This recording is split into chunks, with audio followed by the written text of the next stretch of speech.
하나님 말씀은 이사야 33장입니다. 이사야 33장 1절 말씀부터 말씀 보겠습니다. 이사야 33장 1절입니다. 화 있을 것이다. 파괴당한 일이 없으면서도 파괴하며 배반당한 일이 없으면서도 배반하는 자야.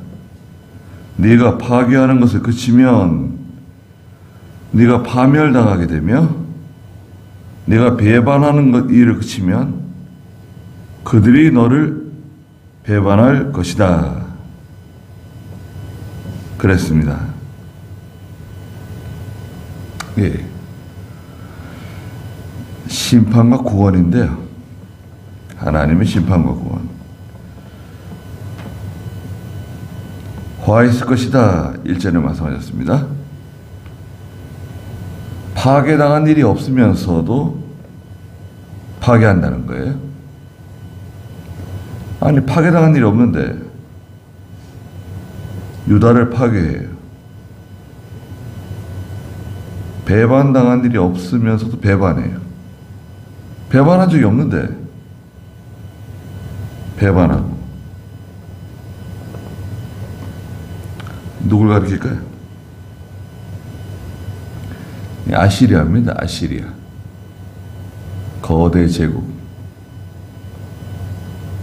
유다가 이스라엘이 쫓아와가지고 파괴한 적도 없고 해를 끼친 적도 없는데 와서 파괴하고 해를 끼치고 또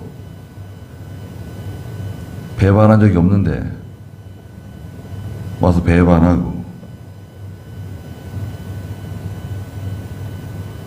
네가 파괴한 일을 파괴하는 것을 그치면 네가 파멸당하게 되며 네가 배반하는 일이 그치면 그들이 너를 배반할 것이다. 네. 결국 이제 하나님께서 아시리아를 파멸당하도록 배반당하도록 하신다는 겁니다. 계시록 13장 10절에서도 하나님의 백성들에 대하여, 교회에 대하여 이 해를 끼치는 13장 10절 계시록 읽어주시겠어요? 누구든지 사로잡힌 자는 사로잡혀 떠나갈 것이고 누구든지 검에 죽임을 당할 자는 마땅히 검에 죽임을 당할 것이다. 여기 성도들의 인내와 믿음이 있다. 네. 누구든지 사로잡힐 자는 사로잡혀 떠나갈 것이고 누구든지 검에 죽임을 당할 자는 마땅히 검에 죽임을 당할 것이다. 하나님의 백성들을 사로잡아가고 하나님의 백성들을 대하여 검을 가지고 달려들고 상처를 주고 죽이고 해를 끼치는 사람들.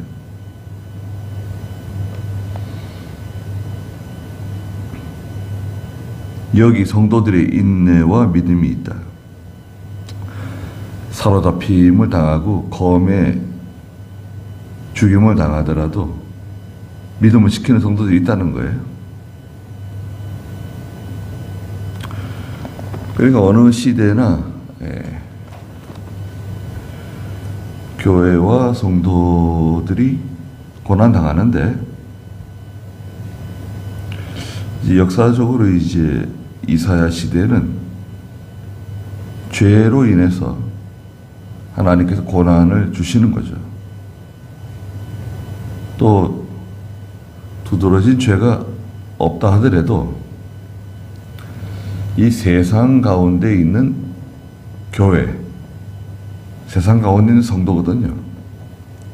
예수님이 이제 마태복음 10장에 말씀하셨잖아요. 내가 너희를 보내는 것이 양을 이리 가운데 보내는 것과 같다. 이리 가운데 있는 양. 예. 그 굉장히 위험한 거죠. 아니, 이리들 가운데 양이 있어요. 얼마나 위험합니까? 이건 뭐 희망이 없어요. 교회가 그렇습니다. 교회라고 하는 그 단어 있잖아요. 교회가 에클레시아라고 하는 단어인데요. 교회. 그 단어가 세상 가운데서 불러낸 사람들이에요. 불러낸 사람들의 모임이 교회예요. 교회는 세상 가운데 있어요. 하나님께서 교회를 뭐 절간처럼 저 어디 산중에다 두시지 않고, 교회를 뭐 저 하늘에 띄워놓으신 것도 아니고, 교회를 이 죄악된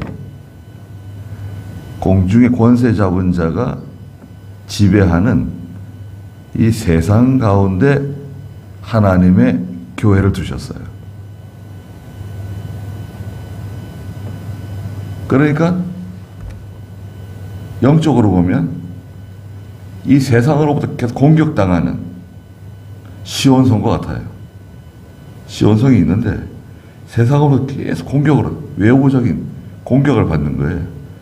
마귀로부터, 세상으로부터, 죄악으로부터, 어둠의 권세로부터 계속 공격을 받아요. 끊임없이. 내 자신도 마찬가지입니다. 성도들도 마찬가지. 성도들은 원체 빛이기 때문에 어둠은 빛을 싫어해요. 예, 빛을 미워합니다. 우리가 뭐 모세의 얼굴에서 빛이 나온 것처럼 그런 빛이 나오는 건 아니죠. 야, 저 사람 얼굴에 빛이 난다, 그런 건 아니죠. 그러나 우리가 빛이기 때문에 세상은 싫어하게 돼 있어요. 믿음 없는 사람들이 성도를 싫어해요.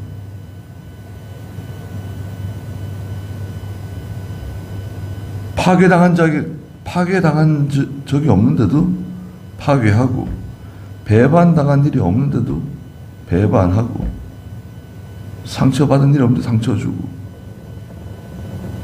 계속 힘들게 하는 거예요. 그러니까 2절에 여호와시여 우리에게 은혜를 베푸소서, 우리가 주님을 기다립니다. 이거는 영원한 성도의 기도네요. 기도 제목입니다. 우리가 오늘도 기도하잖아요. 여호와시여 우리에게 은혜를 베푸시고 우리가 주님을 기다립니다. 하나님의 은혜 베풀어 주심을, 구원을 기다리는 저희들입니다. 우리는 하나님이 도와주셔야 돼요. 하나님이 우리를 구원해 주시고 피할 길을 열어주시고 인도해 주시고, 그렇지 않으면 우리는 1분 1초도 살 수가 없어요. 아침마다 우리의 팔이 되어주시고 환난 때에 우리의 구원이 되소서. 아침마다 우리의 팔, 능력 있는 팔이 되어주시고 우리의 구원이 되어주시옵소서. 그래서 이 성도에게 이 아침은 참 중요한 시간입니다. 꼭 새벽 예배에 나오지 않더라도 눈을 뜨면 하나님을 찾는 거죠. 하나님께 기도하고 하루를 시작하고, 하나님께 엎드릴 수 있다고 하면 그 사람은 참 복 있는 사람입니다. 하나님께 엎드리는 거예요.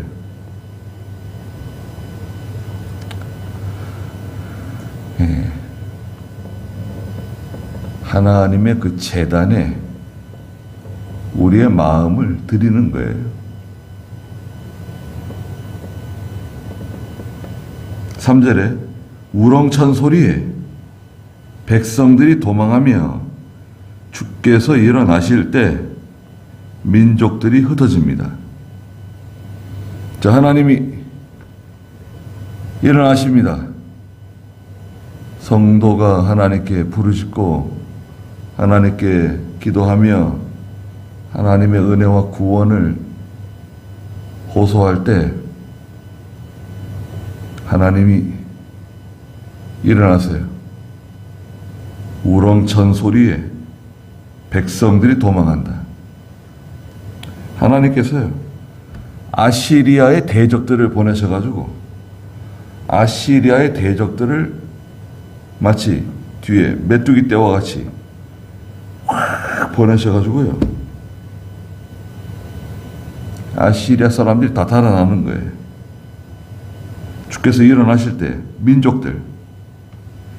민족들은 그 아시리아가 지배하는 식민지들이 있어요. 아시리아가 세계 패권국가인데 아시리아가 정복한 수많은 그 민족들 있잖아요. 그 민족들이 다 흩어지는 거예요. 아시리아 세력이 약해져가지고 민족들이 다 독립하고 다 떨어져 나가는 거예요. 전에는 힘으로 지배했었는데 지배 못해요. 다 흩어집니다. 4절에 메뚜기가 모이는 것처럼, 메뚜기 떼가 막 모여드는 것처럼 아시리아의 원수 대적들이 아시리아로 막 모여드는 거예요. 사람이 내 전리품을 모을 것이며 메뚜기 떼가 뛰어오르는 것처럼 그들이 그 위로 뛰어오를 것이다. 그 메뚜기 떼가 무서운 것 같아요. 지금도 가끔 메뚜기 떼 때문에 피해를 보는 지역들이 있다고 그러잖아요. 중국이나 아프리카나. 우리 참 대한민국은 그런 거 보면 참 감사해요. 우리 메뚜기 떼가 일어나가지고 글쎄요, 메뚜기 떼가 우리 한국 사람들은 아마 메뚜기 또 잡아가지고 볶아 먹고 그럴 겁니다, 아마. 전 시골에 그 어린 시절에요, 메뚜기 이렇게 먹더라고요. 동네 그 선배들이 얼마나 맛있어 하는지 말이죠. 저는 먹을 생각도 없고, 징그러워가지고, 왜 메뚜기를 먹는지, 메뚜기를 왜 먹는지, 그 자잘한 그 벼 이상에 달라붙는 그 메뚜기들 있잖아요. 예쁜 메뚜기들. 저 메뚜기 먹는다는 거 듣고, 끔찍하더라고요. 나눠주지도 않아요.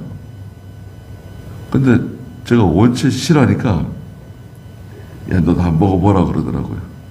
나눠주더라고요. 한번 먹어보라고. 한 번만 먹어보래. 같이 놀다가 메뚜기를 한번 먹었습니다. 볶은 거 있잖아요. 그래서 눈을 떴어요. 얼마나 맛있는지. 메뚜기 그렇게 맛있는 걸 상상을 못했네요. 네.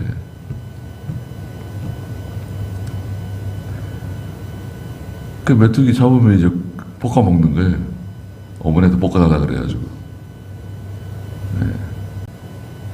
한국 사람들은 아마 메뚜기 때 그러면 입맛을 다칠지도 모릅니다. 네.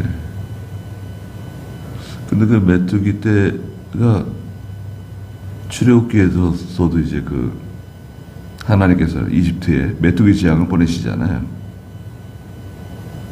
우매어장이니까 7번째 재앙, 8번째 재앙인가요? 네. 그 메뚜기가 얼마나 그 피해를 끼쳤습니까? 원체 많다 보니까요. 피해가 뭐 막심해요. 근데 마치 그 메뚜기 떼가 몰려오는 것처럼 그 아시리아의 대적들을 보낸다는 거예요. 대적들이 막 메뚜기 떼처럼 막 오니까요. 제국, 세상을 호령하던 아시리아가 무너지는 거예요. 바빌로니아가 그 아시리아의 지배를 받고 있었거든요. 네? 바빌로니아가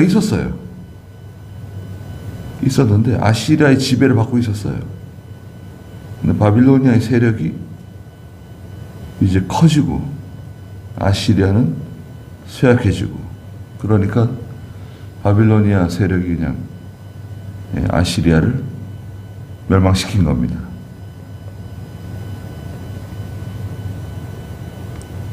사람들이 와가지고 다 빼앗아 간다는 거예요. 전리품들을 다 모아간다는 거예요. 메뚜기 떼가 뛰어오르는 것처럼 그들이 그 위로 뛰어오를 것이다. 달려든다는 거예요. 자, 그 메뚜기 떼 누가 보내시는 거죠? 하나님이 보내시는 겁니다.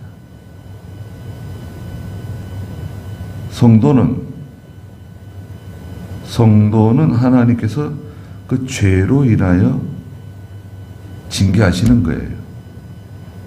어느 정도 또 심판하시는 거예요.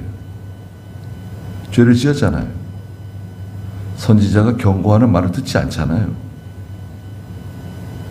그 죄는 뭐였나요? 대표적으로 우상 숭배하는 거예요. 또 안식일을 거역하는 거예요. 이 두 가지 죄예요. 이 두 가지 죄로부터 시작되는 거예요. 모든 게. 우상 숭배하면요, 마음을 다 빼앗기는 거예요. 우상 숭배의 결정적인 핵심은 뭐냐면 그 마음을 빼앗아 가는 거예요. 마음이 그리고 가는 거예요. 마음이 어디가 있는가? 다 세상에 가 있는 거잖아요. 세상을 의지하고, 물질을 의지하고, 또 사람을 의지하고 또 사랑해요. 사랑하는 마음이 가는 겁니다. 왜? 정성이 가잖아요. 정성이 가는 곳에 마음이 가요. 아들에게 정성이 간다. 아들에게 마음이 가죠. 원래 아들을 사랑하고 딸을 사랑하는데 자녀에게 정성이 가잖아요. 부모가. 물질이 들어가잖아요. 그와 함께 마음이 가요. 마음. 물질이 가는 곳에 마음이 가요. 그래서 김현모 목사님은 보기 싫은 사람이 있으면, 미워하는 사람이 생기면 하나님이 사랑하라 그러셨는데, 원수를 사랑하라 그랬는데, 이 원수 사랑할 수가 없어요. 너무 미워가지고. 그냥 화가 나고 꼴보기 싫고. 그럼 어떻게 해야 돼? 사랑해야 되는데. 좋은 방법이 있다. 뭘 자꾸 사다 주라는 거예요. 꼴보기 싫어도. 그 사람 얼굴 보지 말고 그냥 어디 마루에 갖다 놓든지 부엌에 갖다 놓든지 뭐 사다가 자꾸 갖다 주라는 거예요. 사과도 몇 개 사다 주고, 꽁치도 몇 마리 사다 주고, 갈치도 몇 마리 사다 주고, 고등어도 사다 주고, 뭐 갖다 주라는 거예요. 그러면 그 물질이 가면 그 미워하는 마음이 없어진다는 거예요.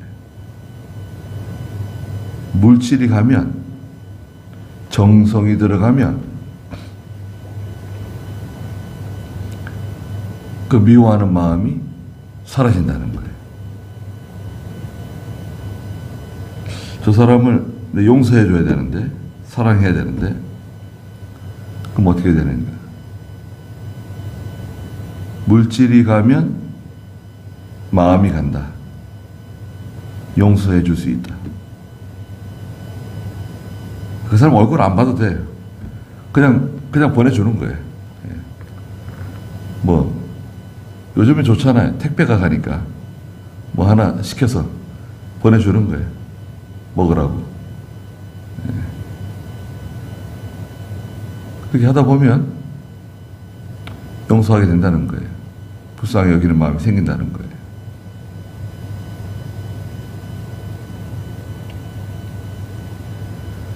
하나님께서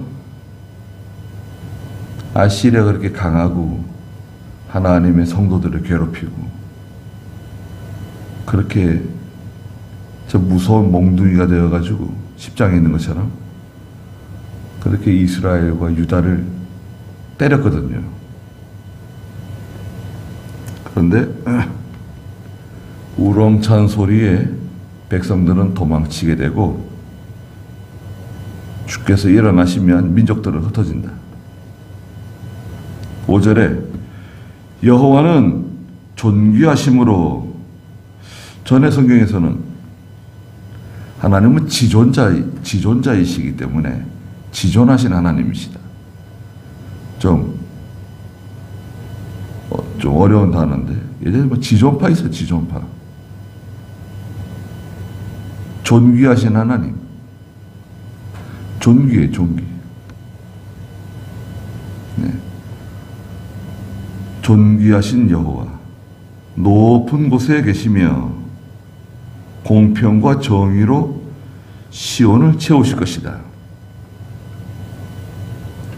높은 곳에 계신다는 말은 뭐죠? 하늘 높이, 예. 저 하늘 높이 계신다, 뭐 그런 의미도 있지만 높이 계신다는 것은 죄에서 멀리 계신다. 첫째. 두 번째는 도덕적으로 높으시다. 높은 곳에 계신다. 하나님은 죄에서 멀리 계세요. 죄로부터 멀리 계시고 도덕적으로 높은 곳에 계신다. 높은 곳에 계시죠. 우리 이렇게 하늘에 별을 보잖아요. 별이 얼마나 참 아름답습니까? 하나님이 이렇게 하늘에 별을 두시지 않았으면 어떻게 됐을까요? 별도 없고 달도 없고 그러니까 우리만 덩그러니 있으면 어떻게 되는 거예요? 근데 밤하늘에 별이 있고요. 또 밤하늘에 구름이 또 지나가고, 밤하늘에 구름이 싹 지나가잖아요. 네. 얼마나 참 아름답게 만드셨습니까? 보기 좋게 만드셨습니까? 하나님께서 하시는 일은 네, 참 기이한 일을 행하시는 하나님이세요. 우리가 다 상상할 수도 없죠. 근데 이거 다 하나님의 백성들, 성도들을 위해서 만들어 놓으신 거예요. 우리를 위해서 만들어 놓으신 거예요. 그리고 이 세상 사람들도 그 혜택을 보는 거예요. 이 믿지 않는 사람들도요. 성도들로 인해서 혜택을 보는 거예요. 다 같이. 이런 자연의 그 아름다움, 모든 것을 하나님이 주신 거예요. 우리에게. 또 공평과 정의로 하나님은 다스리세요. 하나님은 공평과 정의세요. 치우침이 없어요. 공평과 정의를 한마디로 이제 원리 원칙이라고 그러는데요. 공평과 정의, 원리 원칙, 하나님 말씀. 이건 다 하나예요. 공평과 정의, 원리 원칙, 하나님 말씀. 다 같은 의미예요.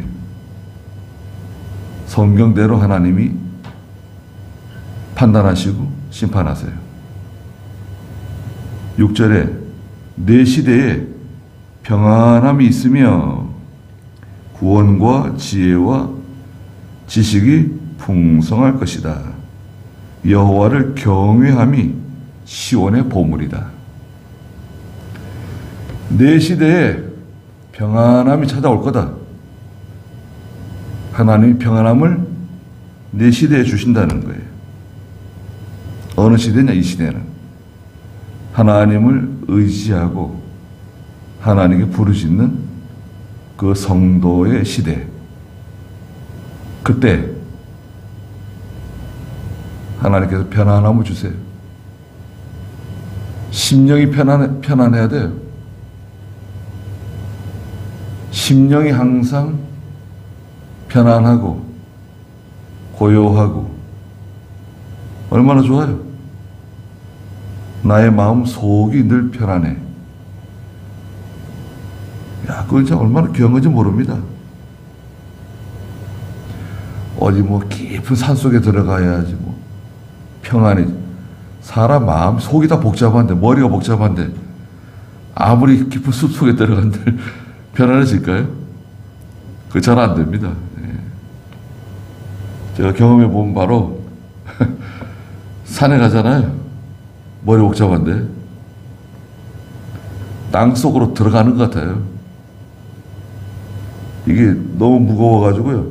땅 속으로 꺼지는 것 같아요. 얼마나 무거운지.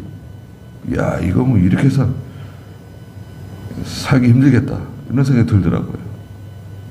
아니, 산에 기도하러 왔는데도 이렇게 무거우니 말이죠. 힘드니. 네. 아무리 좋은 경치, 좋은 곳에 간다 한들, 마음이 편안하지 않으면, 네. 아무리 좋은 음식을 먹는다 한들, 네. 독약을 먹는 것처럼, 네. 아무 유익이 없어요. 하나님이 저희의 마음에 평안함을 주시고, 기쁨을 주시고, 위로를 주시고, 자, 여호와를 경외하는 것이 시온의 보물이다. 이게 생명이에요, 생명. 하나님을 경외하는 것. 하나님 두려움으로 잘 섬기는 것. 경외죠. 하나님 경외하면 하나님이 참 보물과 같은 생명 주세요. 여호와를 경외함이 시온의 보물이다. 그랬습니다.